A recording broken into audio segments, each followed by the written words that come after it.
Most recruiters think to be successful, you need to land more contracts, satisfy the employer, and move on to the next role. But here's the truth. Almost everyone gets this backwards, by the way. While the employer is the one who pays us, it's because we build relationships with the candidate, build trust with the right talent, and the employers, they'll be calling you. Hi, I'm Ryan Persichilli, founder of People Placers and CEO of newly founded and formed Public Procurement. I've spent 15 years dedicated to placing talent in a variety of industries, skill sets, and locations. Since venturing out on my own, I've focused specifically in placing highly credentialed positions requiring absolute trust while employing a zero trust model. Integrity is not optional in the areas which I recruit, which are law, medical, financial, even energy and infrastructure, capital projects. I've placed several engineers whose jobs it is daily to test the integrity of the structures we as a society rely on. And in a way, I liken my position as a regulated services recruiter similarly. In fact, my position shares the same characteristics which all of the aforementioned highly skilled niche embody. For example, 1, do not harm. That's a Hippocratic oath.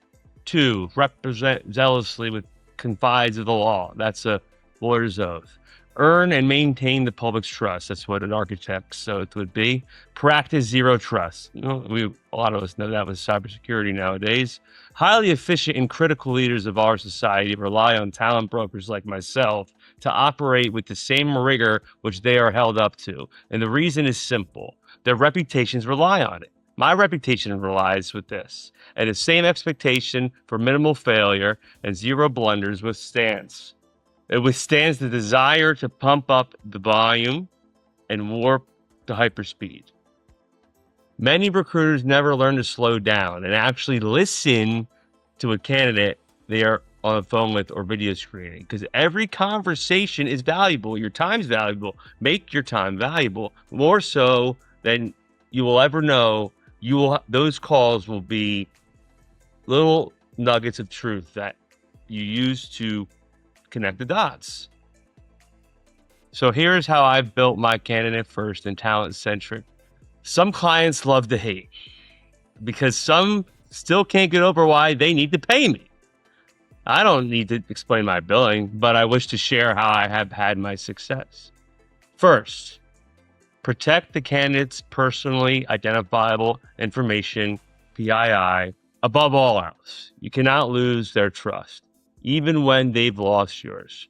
I would rather lose an employer relationship than a candidate's trust. Sounds crazy, right? When I was cut loose from a contract years ago, I kept showing up for one candidate every single week, trying to find her a job. She ended up finding her own job, but when she found that job, she referred me, and that became my first client on my own.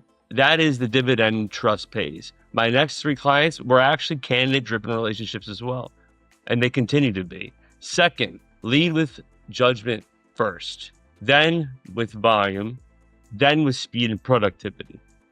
Sadly, I know there are some that can't financially withstand this test. Save early and often, my friends. You'll never know when you need it most.